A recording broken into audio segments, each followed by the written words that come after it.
Subscribe now and press the bell icon. Never miss an update. मेरे प्यारे दोस्त, आपके साथ धोखा हुआ है। की लाइफ के साथ खेलना एकदम घातक है, क्योंकि एक बार अगर युवा बिगड़ गया ना तो फिर संभालना मुश्किल है। तलवारों के साए पर इतिहास हमारा बनता है, जिस ओर जवानी चलती है उस ओर जमाना। आप सबको पता है कि युवाओं के साथ कितना बुरा किया जा रहा है। वो अपनी मन की भड़ास कहां निकाले, उन सबकी मन की भड़ास मैं निकालूंगा। आज हम दिखाएंगे तुम्हें तुम्हारी औकात। इस समय भारत में 10 करोड़ से ज्यादा लोग किसी ना किसी तरीके की बेरोजगारी से जूझ रहे हैं। 2 करोड़ से ज्यादा लोगों की नौकरियां केवल और केवल इस कोरोना के टाइम में गई। 50 लाख से ज्यादा लोगों की नौकरियां केवल और केवल इस जुलाई के महीने में गई। अगर मैं कहूं कि चुनाव का नामांकन आज किया जाए, 2 साल बाद चुनाव कराया जाए, 1 साल बाद चुनाव का रिजल्ट आए और चुनाव में गड़बड़ी के कारण 3 साल कोर्ट में मुकदमा चलता रहे और उसके बाद कोर्ट उस चुनाव को निरस्त कर दे, तो सरकार में बैठे लोगों को और नेताओं को कैसा लगेगा? आज अगर हम ये सोच रहे हैं कि जो एनटीपीसी आरआरबी के एग्जाम में 2.5 करोड़ बच्चों से फॉर्म भरवा के 500 रुपए फीस वसूल के बोलते हैं कि 400 रुपए बाद में वापस करेंगे, कितना बढ़िया धंधा चल रहा है। कमाल का तरीका है साहब का रेवेन्यू वसूलने का, और सरकार का इस पे कोई ध्यान नहीं है। आज 1.5 से 2 साल होने वाले हैं एनटीपीसी और आरआरबी में। एक बार ये कहते हैं हमें कोई एजेंसी नहीं मिल रही एग्जाम कराने के लिए। फिर आपने जब फॉर्म हमसे भराए थे, जब हमसे फीस वसूली थी, तो क्या सोच के वसूली थी? लेकिन हमारे देश की मीडिया इन सबको दिखाने का उसके पास कोई टाइम नहीं है। वो बस एक मुद्दा पकड़ लेंगे, उनको भी पता है सबको मजा आ रहा है, यही दिखाओ यही दिखाओ, चिल्ला रहे हैं बुरी तरीके से। एक एंकर आप मुझे बता दो कि तमीज का है, अंजना ओम कश्यप, श्वेता सिंह और ये फलाने भाई साहब रिपब्लिक टीवी वाले भाई साहब, क्या नाम है इनका, गोस्वामी जी, ये तो बुद्धि भ्रष्ट इनकी हो गई है। मैं सच बता रहा हूं, ये जितने बुरे कर्म कर रहे हैं, जितने लोगों की बद्दुआएं ले रहे हैं, आज से आप सबसे मैं गुजारिश करता हूं, आप सबके मां बापों से गुजारिश करता हूं कि इस मीडिया को बाइकआउट कर दो। आप सोचोगे कि क्यों? मैं आपको बता दूं, इसकी क्रेडिबिलिटी खत्म हो चुकी है। एक जमाना हुआ करता था जब मीडिया अगर कोई बात कहती थी तो सरकार की जवाबदेही बनती थी। आज मीडिया चिल्लाती रहे, मीडिया को कोई मतलब नहीं है, सरकार को कोई मतलब नहीं है। सरकार जरूरी नहीं समझती कि वो मीडिया के बात का जवाब दे, क्योंकि मीडिया बाइस हो चुकी है। मीडिया को न्यूट्रल होना चाहिए। आज देश के अंदर कोई पॉलिसी आती है तो मीडिया जनता से जाके सवाल पूछती है, जबकि उसको सरकार से पूछना चाहिए कि आप ये पॉलिसी लेके आए हो, इसको कैसे एग्जीक्यूट करोगे, कैसे लोगों तक फायदा पहुंचाओगे, वो जनता से सवाल कर रहे हैं। चढ़ल था, हम तो अपन गलती का पश्चाताप जूता से मार के करते हैं। बड़ा प्रॉब्लम क्या होता है ना कि सरकार की इच्छा शक्ति है या नहीं है। हम आपको 2019 का एग्जांपल देखिए। 2019 में 55 करोड़ लोगों ने वोट दिया। ये छोटा मोटा वोट नहीं था, 55 करोड़ लोगों ने वोट दिया। 1 लाख सेंटर बनाए गए वोटिंग डालने के लिए, विद पूरी सिक्योरिटी के साथ वोट डाला गया। सबका उनका पर्चा दिया गया, आप जाके वहां वोट डालिए। 55 करोड़ लोग का। लेकिन इस 2019 के इलेक्शन से जस्ट 1 महीना पहले मार्च 2019 में एक वैकेंसी निकाली गई, 90,000 रेलवे की वैकेंसी निकाली गई। लोगों को लगा कि यह वैकेंसी उनके भविष्य के लिए, लेकिन भविष्य के लिए नहीं था। यह इसलिए मार्च में निकाला गया था क्योंकि अप्रैल में इलेक्शन थे और इलेक्शन हो भी गया। 55 करोड़ लोग वोट भी दिए। अप्रैल में इलेक्शन चालू हुआ, मई में रिजल्ट आ गया, प्रधानमंत्री लोग बन गए, लोग सांसद बन के घुस गए, लोग संसद भवन के अंदर दिल्ली एकदम बढ़िया से जी रहे हैं। लेकिन उसी वैकेंसी में इस 90,000 पोस्ट के लिए लगभग 3 करोड़ लोगों ने फॉर्म भरा था।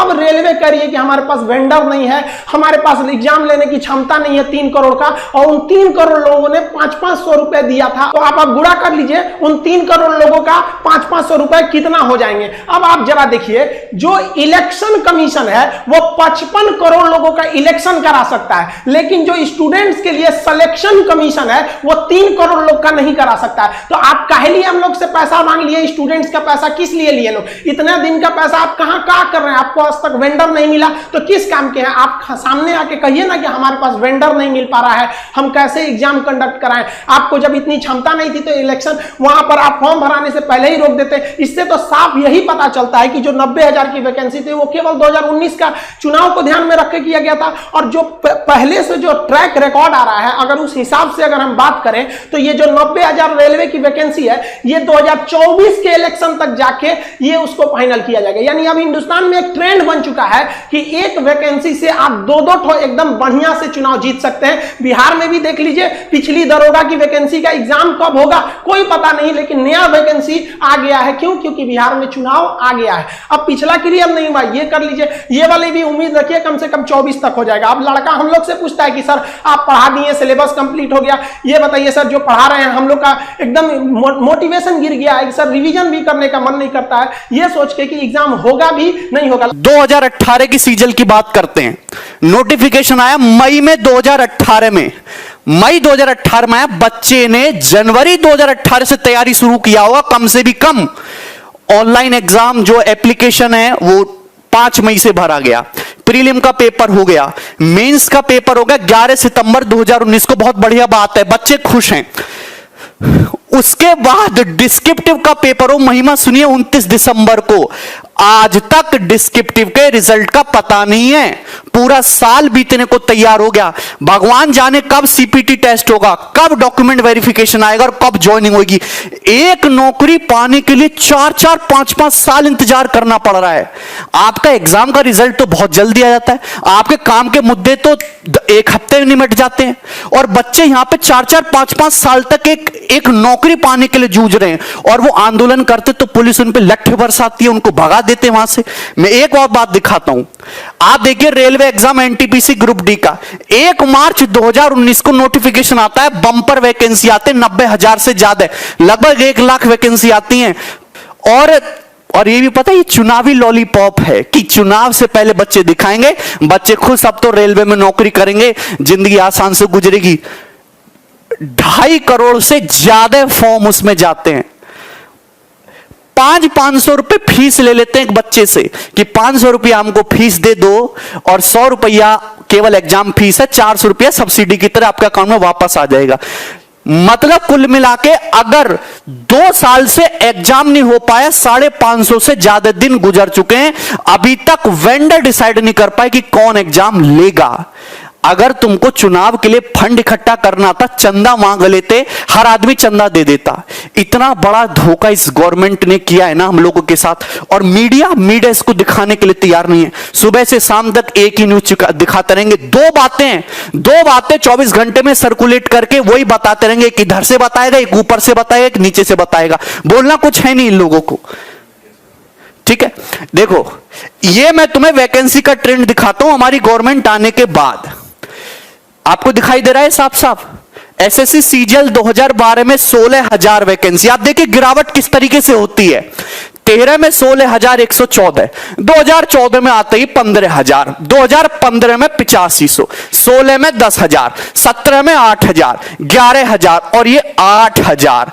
मतलब वैकेंसी आधी हो गई और एग्जाम क्लियर करने का समय दुगना हो गया।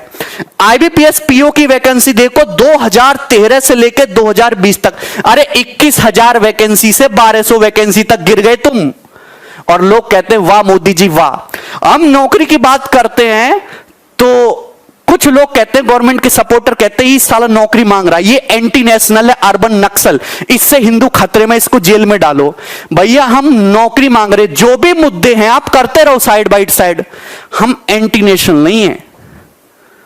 राजद्रोह और देशद्रोह में बहुत फर्क होता है मेरे भाई। हमको नौकरी चाहिए। बोलने के लिए मेरे पास अपने देश की स्थिति पे कभी कभी रोना आता है कि हमारा देश कौन से गड्ढे में जाता जा रहा है, दिन पे दिन गड्ढे में घुसता जा रहा है, और मीडिया उस पर बोलने को तैयार नहीं है। तुम हैं, कोरोना तो सभी के साथ हुआ है और दूसरे देशों में भी आर्थिक स्थिति खराब हुई है, पर वो तो उभर जाएंगे।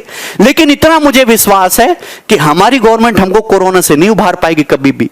2,35,000 करोड़ का तो लोन लेने वाले राज्य, जिससे कि जो लोग ऑलरेडी सरकारी नौकरी में हैं, जो काम चलने सरकारी, वो चलते रहें स्मूथली। चलते हुए काम को कंटिन्यूस रखने के लिए इतना बड़ा लोन लेना पड़ रहा है। और तुम ये बताओ कि सरकार इतनी बेकार हो चुकी है कि वो कैसे नए लोगों को रिक्रूट करेगी और कैसे उन पे इन्वेस्ट करेगी, कैसे उनको ट्रेनिंग करा के उनको काबिल बना के तब तनख्वाह देगी। उसमें तो सरकार का इन्वेस्टमेंट जाएगा। आप जेई नीट का पेपर तो बड़ा अच्छा करा ले रहे हो हैं, क्योंकि उससे गवर्नमेंट को प्रॉफिट होता है। जिनमें सरकार को पैसा देना पड़ रहा है, नौकरी देना पड़ रही है, वो 3-3, 4-4, 5-5 साल तक अटके पड़े। 3 साल तो मिनिमम टाइम है। 7-8, 8-8 साल से लोगों की नौकरियां अटकी पड़ी हैं। किसान हमारा परेशान है, छोटा जो बिजनेसमैन है, जो छोटा व्यापारी है वो परेशान है, स्टूडेंट परेशान है, टीचर परेशान है, सब परेशान है। मौज में बड़े बड़े बिजनेसमैन, बड़े बड़े लोग, अडानी अंबानी जैसे, वो मौज ले रहे हैं। नेता सांसद मौज ले रहे हैं। ले जाओ, ले जाओ। अभी यमराज जब तुमको पकौड़े तलेगा ना तुम्हारे नरक में, जब तुम्हें पता चलेगा, देखना बढ़िया कढ़ाई बनवाई होगी तुमको तलने के लिए। इस वीडियो को मैं यही छोड़ रहा हूं। इच्छा आपकी है। एक साथ अगर 1 करोड़ लोग विद्रोह करेंगे ना, डेली ट्विटर पे आग लग जाएगी, गवर्नमेंट को सुनना ही पड़ेगा। पे बच गया। इतना भयानक तो भाई साहब कहीं पे भी नहीं हुआ। ये तो हमको लगता है कि ये सब जो आप देख रहे हैं, एसएससी हो गया, रेलवे हो गया, आईबीपीएस, ये सब कोरोना से भी ज्यादा खतरनाक है। सब ये स्टूडेंट्स के लिए कैंसर बन गए। इन सबको चेंज करना पड़ेगा। यहाँ पर सीईटी ले दो, क्या मतलब बनता है सीईटी ले आओ, सीईटी ले आओ, लड़कों को पीटी में पास करा के फिर मेंस में लड़ाओ। वहां पर ये लोग किसी काम के नहीं। इन लोग में एकदम रिफॉर्म की जरूरत है। जब तक इन लोग की नौकरी पे सवाल नहीं आएगा, सीधी गवर्नमेंट को रूल बनाइए, भाई साहब जितना दिन तक एग्जाम लेट होगा उतने दिन तक इनकी सैलरी रोक लो। या फिर आप सैलरी, इन लोग को पता है हमारी सैलरी थोड़ी ना रुकने वाली है। एग्जाम 5 साल जाए या 10 साल जाए या नहीं हो, कैंसिल हो जाए, कोई मतलब नहीं बनने वाला है। इन लोग को किसी चीज से मतलब नहीं है। इसी बीच में इन लोग को आप कुछ पूछिए इन लोग को, तो अभी कोरोना चल रहा है भाई साहब। कोरोना के बीच में क्या, कोरोना के बीच में सारा काम रुक गया? कोरोना के बीच में बड़े बड़े पॉलिटिशियन वाले काम हो गए सब। यहाँ पे लड़के ये प्रोटेस्ट पे प्रोटेस्ट कर रहे हैं, जेई वाले, नीट वाले, कि भाई साहब हम लोग को क्यों जान लेना चाह रहे हैं? आप कोरोना के बाद एग्जाम ले लीजिएगा। नहीं, कोरोना के बीच में ही लेंगे, कोरोना तो चलता रहेगा। तो भाई साहब आप रिजल्ट भी दे दीजिए ना, कोरोना चलता रहेगा। इसमें इन लोग की सबको कोरोना दिखता है, जब रिजल्ट की बारी आ जाती है तब। हमारी मीडिया का तो पूछिए मत भाई, इन लोग का लेवल ही अलग है, ये नेक्स्ट लेवल पे है। अभी क्या चल रहा है, सुशांत सिंह का मैटर छोड़िए। देखिए आप देखिए, सुशांत सिंह के साथ सबकी भावनाएं जुड़ी है, सब चाहते हैं उन्हें इंसाफ मिले, और मिलेगा क्यों नहीं जब सीबीआई लग गई है। लेकिन अब मीडिया को वेट करना चाहिए भाई साहब, सीबीआई का रिजल्ट आ जाने दो, अपने पता चल जाएगा। चुनाव हुआ उसके 1 हफ्ता बाद एग्जिट पोल दिखाते हैं सब, यहां सीबीआई घुस गई है, सीबीआई से ज्यादा इन लोग की इंक्वायरी चल रही है। रिया चक्रवर्ती क्या की, महेश भट्ट क्या किए, कौन क्या किया, अरे भाई साहब इनके पीछे पड़ा है सब। अरे भाई क्या मतलब बनता है, मीडिया को सजा देना है, सीबीआई को जो मिलेगा सजा देगा। अभी ये न्यूज खत्म होगा तो ये भाभी जी अभी प्रेग्नेंट है, इन पे अब चलेगा कि अनुष्का शर्मा जी ने चटनी खाया है, मतलब बच्चा को छोटा विराट को मन कर रहा है चटनी खाने का, आज चाउमीन खाएंगी, यही सब चलेगा। देखिएगा कम से कम 3 महीना ये ब्रेकिंग न्यूज बनेगा। लेकिन बच्चा भूख से मर रहा है, स्टूडेंट बाढ़ में परेशान है, उसका कॉपी किताब बाढ़ में दह गया, इससे कोई दिक्कत नहीं है। स्टूडेंट भाड़ में जाए, मजदूर भाड़ में जाए, इससे कोई मतलब नहीं है। रिजल्ट आएंगे सबकी नई टाइम से, इनको मतलब नहीं है। लेकिन ये लोग ब्रेकिंग न्यूज बनाएंगे, ऐसे जो फिल्म इंडस्ट्री होता है, लेकिन जो विद्यार्थी है, जो इस देश का आगे का भविष्य, उनसे कोई मतलब नहीं है इन लोग को। देखिए युवाओं में जो एक गुस्सा था, वो गुस्सा धीरे धीरे एक बारूद बन गया, अचानक फूटा। वो कभी भी नरेंद्र मोदी जी को उम्मीद नहीं थी कि ये रिकॉर्ड बनाएंगे 3.5 लाख डिसलाइक का। हम लोग ये कल्पना नहीं किए थे कि इन्हें कमेंट ऑफ करना पड़ेगा। हालांकि मोदी जी के अक्सर वीडियोज में कमेंट ऑफ रहते हैं, ये मुद्दा नहीं है। लेकिन एक प्रधानमंत्री के वीडियो पे 3.5 लाख डिसलाइक चले जाना, और मतलब लाइक से 10 गुना डिसलाइक जाना, ये क्या मतलब बना रहे हैं? आप सड़क मूवी के ट्रेलर को पीछे करना चाह रहे हैं? अब समझ में आ रहा है आप लोग को, टाइम रहते सुधर जाना चाहिए किसी को भी, वरना अंग्रेजों ने भी यही गलती किया था। उन्होंने कहा था कि ये लाठी लेने वाला गांधी क्या करेगा, ये भगत सिंह क्या करेगा, खुदीराम बोस क्या करेंगे, क्या करेंगे लोग, पता चल गया क्या कर लेंगे। तो स्टूडेंट को अंडरटेकिंग नहीं लेना चाहिए कि भाई ये कुछ नहीं कर पाएगा। ये भी भाई कुछ भी कर सकता है। जिस तरह से आप इनके साथ खिलवाड़ कर रहे हैं, याद रखेंगे कि 24 में ये सब भी जाएंगे सब। और हर स्टेट वालों को कहते हैं कि भाई देखिए ये इलेक्शन का मुद्दा नहीं है, ना ही ये पॉलिटिशियन का मुद्दा है। मुद्दा ये है कि एसएससी, रेलवे, आईबीपीएस क्यों बर्बाद कर रही है। हम लोग गवर्नमेंट को केवल इसीलिए टारगेट कर रहे हैं क्योंकि ये संस्थाएं गवर्नमेंट के अंडर में काम करती है, वरना हम लोग को राजनीति से क्या मतलब है। टीचर अपने राजनीति से दूर रहता है, कोई इसमें भाग नहीं लेता है। लेकिन आज बताइए कौन सा टीचर बगावत करने के लिए नहीं उतरा है।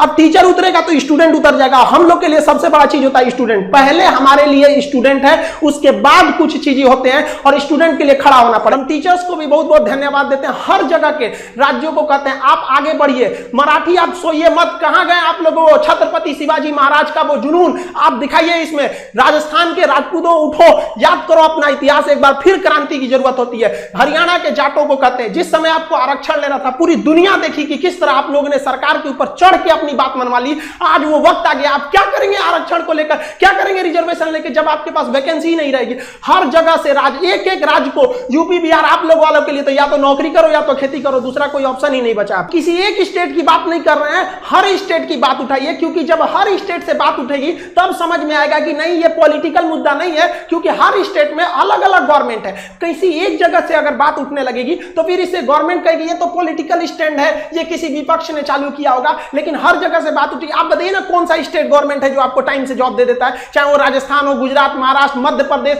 उत्तर में यूपी बिहार झारखंड, सबका तो यही हाल है। बंगाल से लेकर कहीं भी, किसको आप सही कहेंगे किसको गलत कहेंगे? जब तक आप एक नहीं होंगे तब तक ये आपको बर्बाद करते रहेंगे सब। अगर आप गलती से बोल दिए ना हमें जॉब चाहिए, हम क्या चाहते हैं, हमको कुछ चाहिए, हमको बस लड़कों को जॉब दे दीजिए भाई साहब। उनका कितना बड़ा सपना होता है, 30-40 हजार की नौकरी चाहिए, उन्हें नहीं चाहिए आपकी तरह हेलीकॉप्टर, प्लेन और संसद भवन का वो बिल्डिंग नहीं चाहिए। वो बेचारा खुश हो जाएगा, केवल 30 से 40 हजार की नौकरी में खुश हो जाएगा, वो बस उसको दे दीजिए, इससे ज्यादा नहीं चाहिए। अगर कहिए ना तो लोग कमेंट करते हैं कि पहले जनसंख्या कंट्रोल करो, एंटी नेशनल हो गया, तुम गवर्नमेंट के खिलाफ बोल रहा है। अरे भाई हम क्या खिलाफ बोल रहे हैं, गवर्नमेंट ने खुद बोला था 2 करोड़ नौकरी देंगे। 2014 से लेकर 2020 के बीच में अगर आप 6 साल के बीच में देखेंगे तो 12 करोड़ नौकरी देना चाहिए। हमको क्या लगता है, गवर्नमेंट खुद नहीं कह सकती हम 12 करोड़ नौकरी दिए हैं। अगर गवर्नमेंट कहेगी ना अपने पुराना डाटा के हिसाब से कि हमने 2 करोड़ का वादा किया था, अगर केवल ये बात बोल देंगे ना तो इससे भयानक डिसलाइक चला जाएगा। अब हम क्या, भाई साहब जनसंख्या, हम मानते हैं जनसंख्या प्रॉब्लम है, तो गवर्नमेंट को किसने मना किया कि आप जनसंख्या के नियंत्रण का कानून मत लाइए? 2 मिनट में 370 हट जाता है। जीएसटी जिसे कांग्रेस परेशान हो जाती है लागू कराते कराते, एक झटके में मोदी जी लागू कर देते हैं। नोटबंदी जैसे चीज पर कोई हाथ लगाना नहीं चाहता है, रातों रात नोट बदल जाता है। लेकिन आपको अगर जनसंख्या प्रॉब्लम है, रातों रात नियम लगाइए कि 2 से ज्यादा नहीं हो सकते। जनसंख्या जो प्रॉब्लम है वो है, लेकिन जो आज बच्चा पैदा हो रहा है वो 20 साल बाद नौकरी मांगेगा। लेकिन उनका क्या हो गया, जिनका डेट ऑफ बर्थ 1995 2000 के बीच में रहता है, ये लोग अभी जॉब मांग रहे हैं। इनकी समस्या नहीं है। हाँ वो भी जरूरी है, ये भी जरूरी है। कौन रोका है आपको? आप दोनों कीजिए, हम लोग आपके साथ हैं, कोई ना आपका विरोध करता है। आज तक आप इतिहास उठा के देखिए, किसी भी टीचर का आप वीडियो उठा के देखिए, उसके प्लेलिस्ट में जाइए, 2 साल 3 साल पुराना वीडियो देखिए, वो कभी नहीं कहेगा कि गवर्नमेंट खराब है। वो पढ़ाई से रिलेटेड बात करेगा, जहां आप अच्छे हैं अच्छा कहेगा, जहां आपकी नीतियां गलत है गलत कहेगा। चाहे किसी भी टीचर का देखिए, टीचर कभी राजनीति नहीं करता, लेकिन आज मजबूर कर दिया गया, मजबूर किया गया कि आप खड़े होइए और शुक्र मनाइए सरकार की अभी कोरोना है, वरना लड़के सड़क पे नहीं उतरे हैं। वरना अगर ऐसा ही हाल रहा ना तो हम गारंटी देते हैं कि लड़के सड़क पे उतर जाएंगे, और नहीं उतरे ना तो हम लोग उतार देंगे। यहां पे हम गारंटी, कसम खाते हैं भारत मां की, अगर नहीं सुधरा ना तो लड़कों को उतार दिया जाएगा सड़क पर। फिर दिल्ली में जगह नहीं बचेगी लड़कों को बैठाने के लिए। दिल्ली का क्षेत्रफल उतना नहीं है जितना भारत के युवाओं हैं, उतना भर जाएंगे ना, फिर जगह नहीं बचेगी। फिर एक क्रांति आ जाएगी यहां पर, जिसे इतिहास में लिखा जाएगा कि एक ऐसी क्रांति थी जो भारत के युवाओं ने अपने भविष्य के लिए लिखा था। मत खेलिए, मत ललकारिए युवाओं को, वरना ये एक दिन युवा उत्पाद ये इसका सर घुमा ना तो ये अपनी हद नहीं देखता है, दुश्मन का सरहद पार कर देता है यहां पर। इसको प्लीज हम हाथ जोड़ के कहते हैं, इसको जल्दी से जल्दी निपटारा कीजिए। ऐसे समझ, ये एकदम ज्वलंत मुद्दा है, लड़का कहां जाएगा? और कोरोना के बीच में तो सबके मन में एक भावना पैदा कर दिया है कि कोरोना जैसे आपातकाल में एक घर में एक सरकारी नौकरी का होना जरूरी था। इसीलिए लड़का तैयारी कर रहा है कि प्राइवेट वालों का जॉब चला गया, जिनकी सरकारी थी कम से कम कुछ तो मिल रहा था वहां पर। एक स्टूडेंट के बारे में कहां से वो रूम रेंट देंगे? बेचारे किसान के घर के लड़के, मीडियम फैमिली के लड़के घर जाते हैं पढ़ने के लिए। जो लड़के भाग के आए हैं, होली की छुट्टी में आए थे, उनका सारा नोट्स वगैरह वहीं पे है, इसकी कोई चिंता नहीं है। लड़के कोटा में तैयारी करने वाले लड़कों का सारा नोट्स वहीं पे है, और यहाँ एग्जाम ले लो, एग्जाम ले लो। कौन सी यहाँ चुनाव लड़ना है कि कुछ बोल दो? यहाँ पर एग्जाम की तैयारी करनी है, बेचारों का नोट्स वहां है, रूम रेंट से परेशान है, लेकिन कोई मतलब नहीं है। विद्यार्थियों का दिक्कत है, अगर रूम रेंट के लिए करेंगे तो वोट न चला जाएगा। यार स्टूडेंट को गोली मारो, इनको कौन पूछता है? तो भूल जाएंगे 10 मिनट में, ये लिख लिया। ऐसा नहीं होगा, अब स्टूडेंट भी बदल गया है। सीधी सी बात है। अब ये बेरोजगारी की आलम यह है भैया कि अब आपको बता देते हैं, पढ़े लिखे लोग 2.5 करोड़ स्टूडेंट जो रेलवे का फॉर्म भरता है, जिसमें 500 रुपए सरकार लेती है, इस तरह से टोटल 12.5 अरब होता है रुपया, यानी कि 12 अरब 50 करोड़। बात समझ में आ रहा है? हमें समझ में आ रहा है। गांव में 5 रुपए ब्याज चलता है मोदी जी, 5 रुपए सैकड़ा महीना का ब्याज चलता है। 3 रुपए मान लेते हैं कि मोटा रकम है तो 3 रुपए। अब 3 रुपए से हमने निकाला 3% से महीना का, चूंकि महीना में ब्याज चलता है गांव में, तो इस तरह से 12 महीना में 36% हुआ, 2 साल में 72% हुआ, और ये 12.5 अरब का जो ब्याज हुआ वो 9 अरब हुआ। 2 साल आप लटका दिए रेलवे वाला फॉर्म भरवा के लड़का सबको 500 रुपया लेके। अब आप कहिएगा कि एग्जाम के बाद तो हम पैसा लौटा देते हैं, लेकिन बात यहां यह है कि पैसा तो आप लौटा दीजिएगा, 100 रुपया रख लीजिएगा, 400 लौटा दीजिएगा, लेकिन 2 साल में आपने बिजनेस कर लिया है 9 अरब का। भैया बहुत होता है 9 अरब, कोई साधारण बात नहीं है। अब देख लीजिए, आप कहेंगे कि इतना बकर बकर कर रहे हैं, भाई गरीब आदमी है। जब मेरे अकाउंट में केवल 1,23,000 रुपया था ना, तो 1 लाख रुपए हम पीएम केयर फंड में दिए थे। काहे जानते हैं कि कोरोना से लड़ाई लड़िएगा ना, तो कोरोना से लड़ाई लड़िएगा तो देश हित में ही पैसा जाएगा। इस पैसा से जब वैक्सीन बन के आएगा या हमारे साइंटिस्ट लोग जब इस पर रिसर्च करेंगे वैक्सीन पर, तो खर्च पड़ेगा, खर्च लगेगा। तो आदमी किसके पास जो औकात था, 1 रुपया, 11 रुपया, 100 रुपया, 50 रुपया, 1 करोड़, 500 करोड़, 1000 करोड़ लोगों ने योगदान दिया, जिनसे जो हो सका। पूरा देश आपके साथ खड़ा था, आपके साथ खड़ा था। और याद रखिएगा कि यह युवा बेरोजगार रहेगा तो आपके विरुद्ध खड़ा होगा। भैया तख्ता पलट जाएगा, ये बात पक्का सुन लीजिए। काहे कि आज हम दिल से बात कर रहे, दिल से बात किए थे तब ना मदद किए थे। अब देख लीजिए, 30 मार्च को मैंने योगदान दिया था 1 करोड़ रुपए। हमारा तब पागलपन चढ़ल था, हम तो अपन गलती का पश्चाताप जूता से मार के करते हैं, लेकिन याद रखिएगा कि जूता उस नेता को भी पड़ेगा जो वोट मांगने आएगा हमारे यहां। याद रखिएगा, ये पूरा देश में अब बवाल होने वाला है। अगर सही टाइम से एग्जाम नहीं लीजिएगा, युवाओं को रोजगार नहीं मिलेगा, तब आपके मन की बात नहीं होगी। हमेशा ये जनता थी कि स्थानीय खिलौने बनाकर आत्मनिर्भर भारत बनाइए। खिलौना तो हम बनल है, जैसे मन होता है आप खेल रहे हैं, जो आप कह रहे हैं लोग वही कर रहा है। अब हम कौन खिलौना बने? खिलौना तो जनता बन चुका है आप लोगों का। यह हमारे मोदी जी थे, ये हमारे नीतीश बाबू हैं। इनका चाल सुनिएगा, इनका चाल क्या है। अभी जब चुनाव आने वाला है तो बिहार पुलिस के बहाली निकाल देंगे, बिहार पुलिस के बहाली निकाल देंगे तो भारी संख्या में एग्जाम को करवा लेंगे, रिजल्ट नहीं देंगे। अब एग्जाम दे के लड़का फसल है कि अगर नीतीश जी नहीं आते हैं तो फिर आगे रिजल्ट नहीं आएगा, कोई ना कोई बवाल। चूंकि बिहार में कोई एग्जाम जो है ये ना है कि साफ सुथरा से हो। आप देख रहे हैं बिहार एसएससी का एग्जाम कितना साल में हुआ है, आदमी बूढ़ा गया, जवानी में दिया था एग्जाम और रिजल्ट आते तो बूढ़ा जाएगा। अब चूंकि बिहार में एग्जाम ऐसी होता है, तो ये क्या होगा कि रिजल्ट होगा चुनाव के बाद, मजबूरन फिर नीतीश कुमार जी को चुनेंगे, शिक्षक के बहाली आ जाएगा, बिहार पुलिस के बहाली आ जाएगा, सारे बहाली, दरोगा सब के बहाली आएगा। ये कब होगा? चुनाव के टाइम में भैया।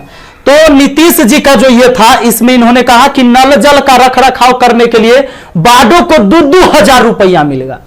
हे प्रभु, ये 2-2 हजार कहला दे रहे हैं, नल जल के दशा दिखा दें। 33,000 करोड़ 33,000 करोड़ रुपया आपने बिहार में नल जल पर खर्चा कर दिया। आज आपको असलियत हम दिखाते हैं, इस वीडियो में देखिएगा आप लोग जरूर।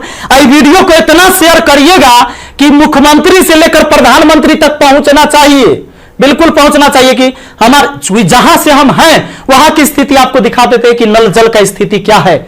बेरोजगारी तो भैया आपने ऐसी पहुंचा दिया है यहां पर कि लोग अब कुछ करने लायक नहीं है। आप अगर आत्मनिर्भर बनाना था, खिलौना बनाना ही था, ये कहला पढ़वा रहे, शुरू से खिलौने बनवाते। कहला 500 रुपया लेके फॉर्म भरवा लिए और 2 साल में 9 अरब आप ब्याज कमा लिए। प्रभु क्षमा कीजिए, प्रभु इस पर कोई उपाय कीजिए, वरना आपकी तक न्यूज है क्या यार? इसके बगैर मेरे को क्या खाना हजम नहीं हो रहा है। लेकिन इसके अंदर इतनी बड़ी बुरी स्थिति बनती जा रही है जिसकी वजह से हर छात्र, हर अभिभावक और हर एक अध्यापक की नींद उड़ी हुई है। बात छोटी नहीं है, बात बहुत गहरी है। अगर ध्यान से नहीं सुनते हैं तो बात आने वाले 5 साल 4 साल में कोई सुनने वाला नहीं है।